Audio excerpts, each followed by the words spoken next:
If you're being really honest, did your last team building offsite make a true difference? Sure, it was fun to get out of the office. It was nice to get to know each other a little bit better. And the food was amazing. But bottom line, what really changed?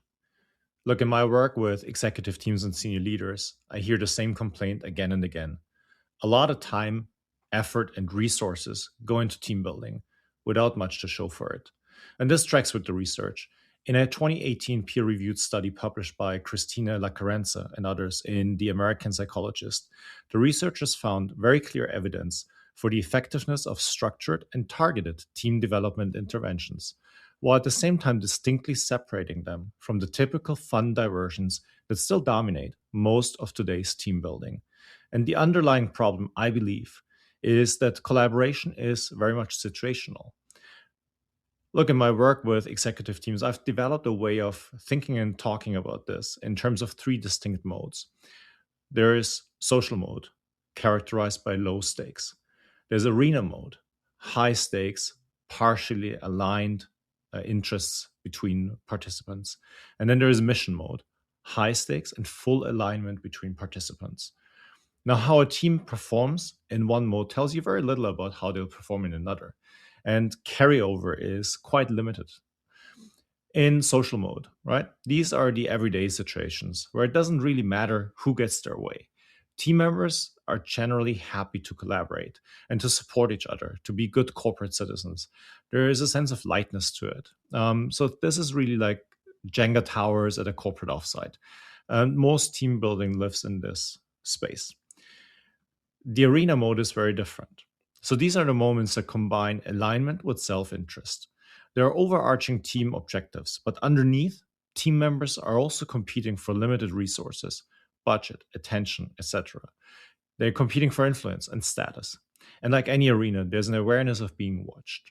Now, the tone is constructive on the surface, and yet there is an undercurrent of being guarded and deliberate. Think chess or poker. Most executive leadership teams operate in this mode, at least some of the time, at least in the moments that truly matter. Mission mode. So these are the moments when everyone is entirely on the same boat. Individual and team success are fully aligned. Think of a deal team that's racing to finalize their investor presentation or a regulatory filing. The vibe is earnest, focused, shoulder to shoulder. Just like in rowing, everyone's exerting effort in the same direction to meet deadline and achieve the objective. So what? Well, look, most team building targets social mode and is constrained to that. There's very limited carryover from that. It feels safe, it feels good, but it changes very little. The real friction, the stuff that actually determines how well a leadership team performs, that lives in the arena. Now, the implications are twofold. First, you got to understand which game you're in and which game others on the team are playing, in which mode they're operating. And you got to adjust your expectations towards their behavior based on that.